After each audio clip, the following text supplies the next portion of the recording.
Welcome to The Romantic Side of Suspense with Sarah Hamaker. In each episode, she'll talk with your favorite romantic suspense authors. They will take you behind the scenes of the writing process, giving excerpts from their writing, and share stories about their writing life. A Firm Place to Stand by Lori Altebaumer. She's either being stalked or losing her mind.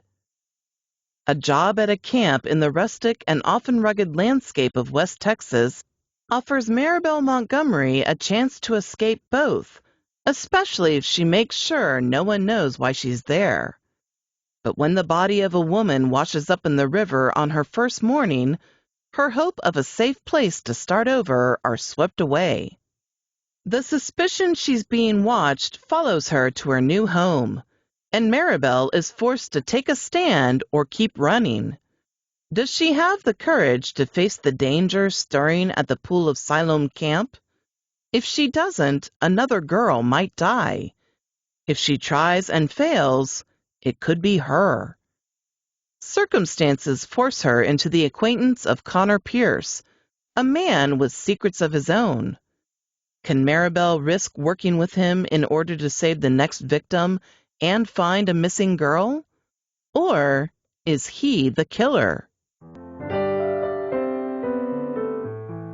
Hi, and welcome to this episode of The Romantic Side of Suspense. I'm your host, Sarah Hamaker, and today I'm chatting with Lori Altebaumer. She's a lifelong Texan who lives in a small community not far from the rugged West Texas landscape that she loves to write about. So we're going to talk about her new book, A Firm Place to Stand, and all things writing. So welcome to my show, Lori. Thank you for having me. It's good to be here. So you talked about, so you live in Texas, and You're a lifelong Texan. How do you use the landscape to spur you to write? What is it about that kind of makes you want to write about it? For me, I think that there is a spiritual aspect to it because I see God's creativity and like so many things that He teaches me just from. I grew up in this landscape, hearing from God by being outside.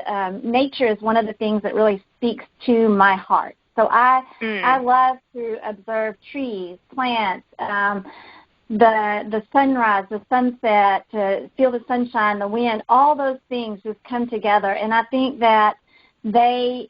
I just don't think that we should overlook them and their power to us as well.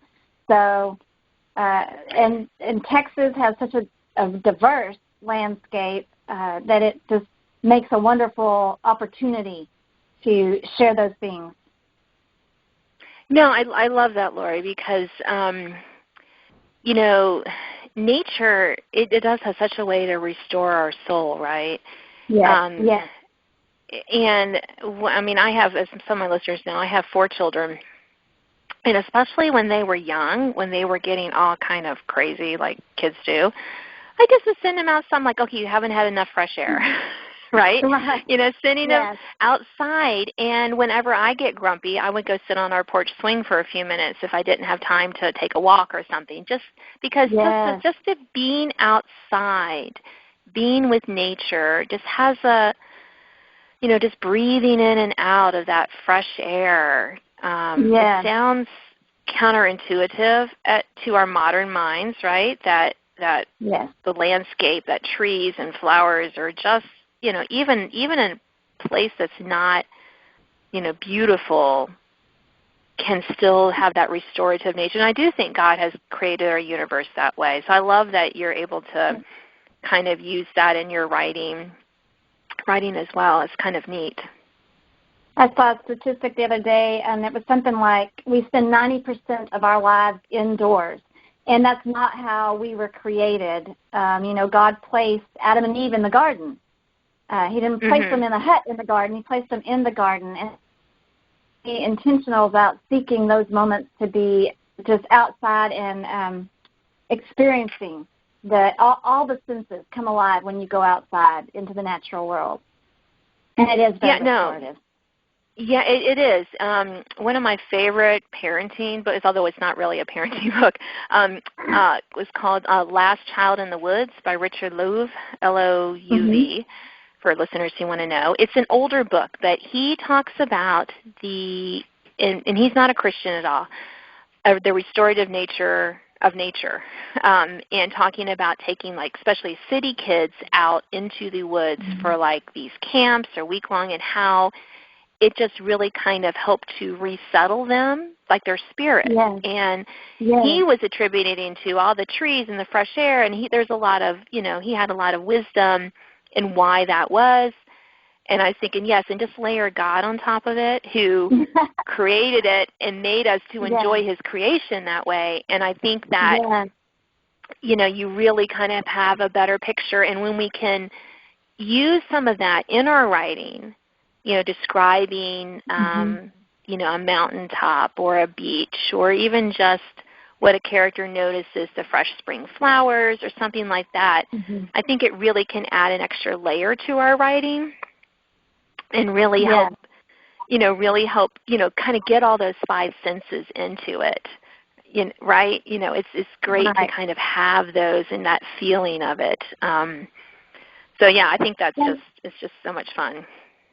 And when you put a character in an environment, that environment can pull out strengths in that character that they didn't know that they had either.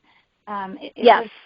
It's beautiful. There's a reason we take flowers to people in the hospital or send flowers to a funeral. It's that restorative nature of nature. Yes, yeah. And I think that as a writer, it's kind of fun that we get to kind of explore how our senses would be in those situations. One of my current works in progress is a book where there's a scene in a cornfield where they're running for their lives in the cornfield, but it's not. It's like it's the end of the summer, so the corn is not fresh. I mean, the corn has already been harvested, so it's just the stalks there, and just that thinking of all the dust because it hasn't rained lately, and just all those. What that would feel like and how that could be kind of terrifying, that you're going to start sneezing or coughing and give away where you are, hiding in that. So I love that kind of using those senses to kind of create that tension, especially writing romantic suspense, that there's lots of opportunities for that when we look at nature. Yes, there is. So speaking of characters, how do you connect with your characters? I know that sounds funny to non-writers, but we really have to get to know these people. So how do you connect with your own characters in your books? Well, I connect with my characters in my book kind of like I connect with people in real life, and that would have to be summed up in the word awkwardly. It just doesn't come quickly. I admire these writers who can sit down and just flesh out a character and get so much detail from them. And I don't know, maybe it speaks to my own personality, but my characters don't open up to me that quickly. They will come to me in a blip of an idea, maybe a dialogue or a scene I saw and I wondered what that is, or a dream, and I start exploring. So the people kind of drift in that way, and I have to get to know them, which results in me rewriting a lot of things, because getting to know them means I live with them through the course of the story. I start seeing what they're doing, how they respond, and sometimes I get it wrong. The book I'm working on right now, the main character, she finally sat me down and told me that she was not as big a wimp as I was making her out to be. She has a lot of repressed that she tries to keep hidden, and I made her a very submissive person, and she was like, she finally told me that's not how I would have handled that. That's not what I would do, and so I'm having to rewrite because I kind of got stuck. She I guess, quit talking to me. But there are things, even in my first book, that I didn't know until I was nearly finished about that person. And, it makes me go back and rewrite. I don't know. This sounds, if you're not a writer, this probably sounds like lunacy to you. I know my husband thinks I'm somewhat unhinged. But I just can't. If I try to sit down and connect with my reader all in one sitting, or over a short period of time by filling out one of the character charts that a lot of people use, I end up with a flat, one-dimensional cookie-cutter person. It just does not come alive for me that way.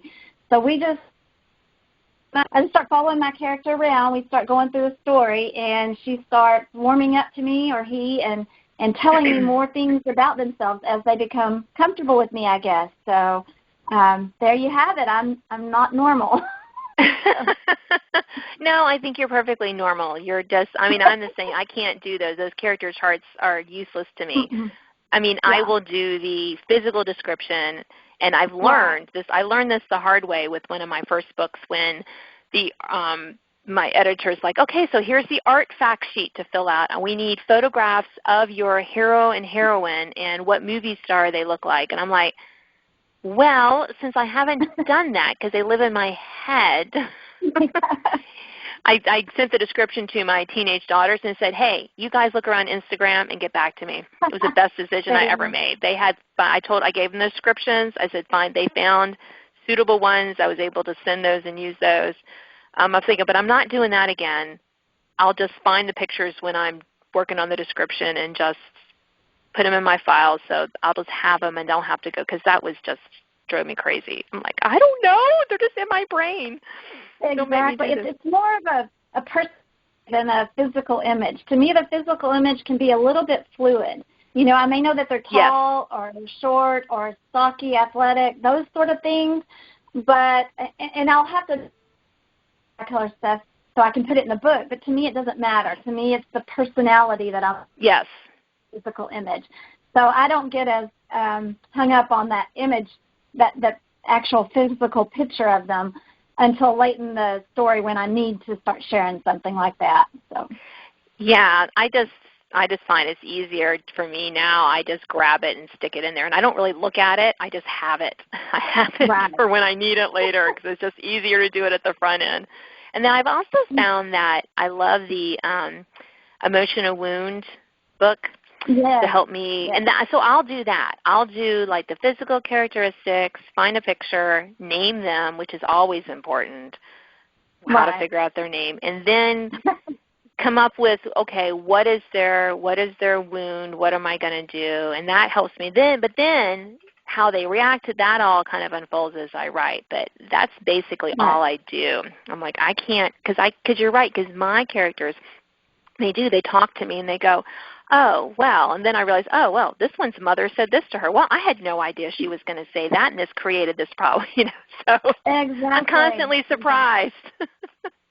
I know, but when we meet people in real life, we don't just divulge all of our stuff to them, or they don't do it to us. It takes time to get to know people. So I think readers sometimes don't. I think they think we just make the character completely up, but that's not the way it works. Well, we do and we don't, because our subconscious, I think, comes along and tells us all these things, because these are, characters. But sometimes some writers, the character just comes fully formed from the earth. Right. And sometimes, like you and me, Lori, the characters are somewhat fuzzy around the edges, and by the end of the book, they're clear. And it does necessitate some rewrite, some going back and going, oh, yeah, I have to make that a little more clear that this is her problem, and because I didn't think it was going to be her problem. And then it became her problem. So, yeah. Although I don't always like that. No, it's all fun. It's all fun. Yes, so let's talk titles for your books. Now, are your books indie published, or do you have a traditional publisher? My books are indie published, so the title rests firmly on me, being able to pick out something decent. I read a thing when I was getting ready to start thinking of titles as I started writing, that really it surprised me and opened my eyes now, but they were saying that the title really doesn't have to reflect the book so much as just be catchy. And I started looking at the books I love, the titles, and sometimes, you don't see the connection. Now, I love for there to be the connection in there, but it doesn't always have to be there. For me, titles come, a lot of my titles, I have a whole list of titles I keep for books I haven't written yet. A lot of it comes out of Scripture. There'll be a passage in Scripture that really speaks to me, like my book, A Firm Place to Stand. That title comes out of, it says, he set my feet on a rock and gave me a firm place to stand. Psalm 40. Anyway, so now my next book follows this one. It doesn't come out of Scripture, but I played on, since they're kind of going to be in a series, I played like alliteration with it. And so my next book is A Far Way to Run. So we've got a firm place to stand, and then we'll have a far way to run. So it's an alliteration thing because I love playing with words. I love putting them together. Something really fun I've found to do when we are traveling around is I'll read street signs, like mixing up the names of the street signs to come up with character names or a name that I think that might make a good book title. My daughter moved, and one of the roads we pass on the way to her house now is called Blue Cut Road. And I'm like, I don't know, but that just resonates with me for some reason. So maybe there's a book in there. But I just keep a list of all those things. So, I think about when you, go ahead. No, go ahead.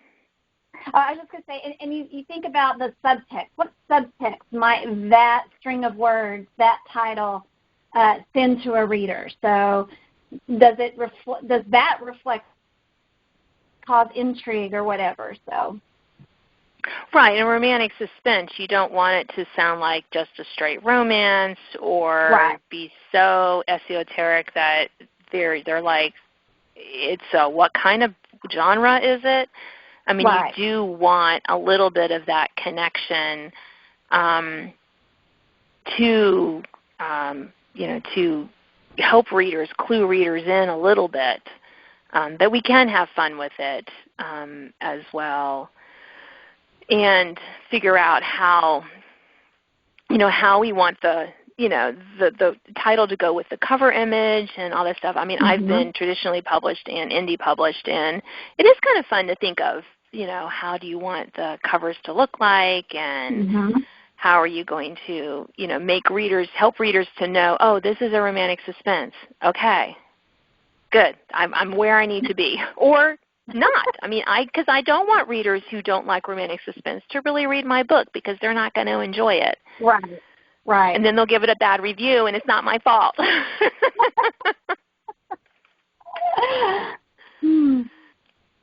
So I think we have time for one more question, Lori. What's your go-to when you need to pick me up to keep writing? What do you do? Take a nap? Drink more caffeine? Oh, take a nap. That's awesome. Honestly, my go-to sounds counterintuitive, but if I feel like I'm just kind of stuck, that the creativity is gone and it's just nothing's happening, I grab a good book and go just immerse myself, disappear, get off the grid, and just let myself step into another story for a while. And there is something about that rejuvenates my creativity and restores my sense of purpose in telling a story. And so that's really the best way. Now, a nap isn't bad. I will do a nap quite frequently, and I find that I get a lot of ideas right in that little spot of where you're not awake, but you're not asleep. You're just kind of in that in-between, and I will solve a lot of problems right there in that moment, and maybe I just make myself believe that so I can take naps and have an excuse to justify it. But really, it's a good book that really moves me, is well written, and just immersing myself in a different story, and then I come back here refreshed. Yes, and so I'm going to circle back to our earlier part of our conversation, talk about nature, because that's kind of one of my go-tos. I'll sit out on our front porch with a swing, or we have a back enclosed porch if the weather's not amiable to being out on our front porch. And just kind of look out at the trees, or just kind of let my mind wander for a little bit, just that kind of decompress. Or if I need to be writing, and it's definitely my writing time and I really need to get the words down, I'll throw in a fire or something really outlandish, aliens landing or something, just to get past that scene. And then of course, I'll have to cut it later, but that's okay. sometimes that helps me just to write something really, really dumb. Like it's never going to get in the story, but sometimes that helps get me over that little hump and back where I need to be. Another thing I'll do is go for a walk if the weather's good. Because just getting out and walking, that physical activity in a different environment, and I guess and I have learned to carry with me a small handheld recorder. I used to take a notepad and a pencil, but that was just hard to keep up with and write. And this way I can just, something starts coming to it while I'm walking. But that does good too. That's probably more productive than the nap, but Yeah, but naps are great. Everyone should take a nap. That's what I think. Well, thank you so much for being on my show today, Lori. Thank you so much for having me. It was a pleasure to get to talk writing with another writer. Right. Well, thank you for listening to this episode of The Romantic Side of Suspense. I've been talking with Lori Altebaumer. She is a Texan who uses nature in her stories, and you can learn more about her through the links with this podcast. And keep listening for an excerpt from her latest book, A Firm Place to Stand. Now an excerpt from A Firm Place to Stand by Lori Altebaumer. So am I really that unfun? You have your moments. His eyes darkened as if he were reading her, as if he understood where this was leading, or thought he did. Maybe this was working. She tucked her hair behind her ear, positive he was well versed enough in flirtation to recognize the gesture. That was a gesture, right? At some point, he needed to step up and take charge of the advance so she could reject him. That was the goal, nothing more. She didn't have a subconscious desire to know Connor found her attractive. Did she? But hadn't that been the real motive in every relationship she'd entered? Fear of being forever unwanted had led her to seek confirmation she was desirable, that she deserved to be pursued. What she was now coming to understand was the desire and pursuit were never for her, but what she could offer a man, primarily in the physical realm. This new knowledge rocked her for a moment, but she could explore that later. She had to see this moment through first. But this felt like Satan's dirty work, and she was an idiot who should have thought this out a little better. Just do it. Then she could think clearly about the real issues at hand. Unfortunately, what she suspected with her heart went against what she expected with her brain. It scared her to know she hoped her heart was right. Maybe we should talk about the YOLO thing. It's hard for me to talk to others, but not you. I truly believe I could tell you anything. Oh, for the salvation of any minuscule shred of dignity you have left, stop talking. Connor nodded but remained silent. A muscle in his jaw twitched. Do you want to... She cleared her throat, shifting her eyes to the porch as she ran her tongue over her lips. Do you want to come inside?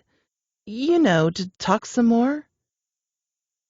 He stood like a granite statue, hard and unmoving. The look he gave her as hot as a solar flare. Then he walked toward her with slow, measured steps. She swallowed. Bad idea, very bad idea. He came so close she had to tilt her head back to see his face. The scent of the tea lingered on his breath. He leaned down, his lips within inches of hers. Her brain froze as her body betrayed her. Her heart hopped out and ran toward him at full speed. What was she supposed to be doing? Because this certainly wasn't the plan. His warm breath fluttered against her cheek in a deep, husky drawl. No, Maribel, I do not. He pulled back, searching her eyes in a way that shot pain deep into her soul, then turned and walked away. He'd been kind to her, and she had betrayed him. Did anyone else smell burning hair? She felt an intense kind of heat reserved for the especially mortified. She spiraled around, flinging the cabin door open. That something was wrong registered a second too late. Her feet slipped, flying up in the air, while the rest of her smacked onto the wet concrete floor of her cabin. She didn't know if it was the sound of all the air leaving her lungs or the thud of her body hitting the floor that caught Connor's attention. But when she opened her eyes again, there he stood, staring down at her. "Well, I guess I will come in." He flipped on the light and knelt beside her. "Anything broken?" "Does pride count?" She appreciated the smile she received, considerate and warm, not the disgusted and disappointed look she deserved. "I can't imagine you'd have any left after that painful attempt at seduction." "That obvious, huh?" She moaned as she tried to sit. "And for the record, it was flirting, not an attempt to seduce you." "Whatever you tell yourself to feel better. But I found it encouraging, too." He slid his arm beneath her shoulder and scooped her up like a child. "So, did I pass?" The row of white teeth exposed by his smile showed how much he was enjoying her humiliation. "You knew?" "Well, let's just say your poker face needs work. So, did I pass?" "You passed." Like a kidney stone. How long did it take self-respect to regenerate? She started to protest being transported in this manner, but his expression silenced her. He carried her to the bed and deposited her with more tenderness than she deserved. Then he retrieved a towel from the bathroom and brought it to her. "You're wet." "Thank you. And for what it's worth, I'm sorry." Avoiding eye contact, she brushed imaginary dirt from her shirt. "At least now I know it's something you can't have had much experience or success with." He sat on the edge of the bed and cupped her chin in his hand, stealing her breath and causing her heart to thump. He squinted into her eyes, then wiggled her head from side to side. "Anything hurting?" Other than the immense pain exploding in her heart, no. Physical attraction she understood, but tender care? This was new to her. She closed her eyes as he ran his fingers through her hair, feeling the back of her head for a lump. She winced. "Ah, there it is. Good news, I don't think you have a concussion." He stood. "Stay put, I'll be right back." There it is. Bad news. I think I broke my own heart." She didn't bother telling him he'd found the lump she acquired in an earlier fall. She opened her eyes, thankful his back was to her as he headed out the door so he didn't see the tears clinging just above her lashes. Thanks for listening to The Romantic Side of Suspense with Sarah Hammaker. If you enjoyed this episode, please leave a review. You can sign up to receive notifications of upcoming podcasts and listen to previous editions at sarahhammakerfiction.com.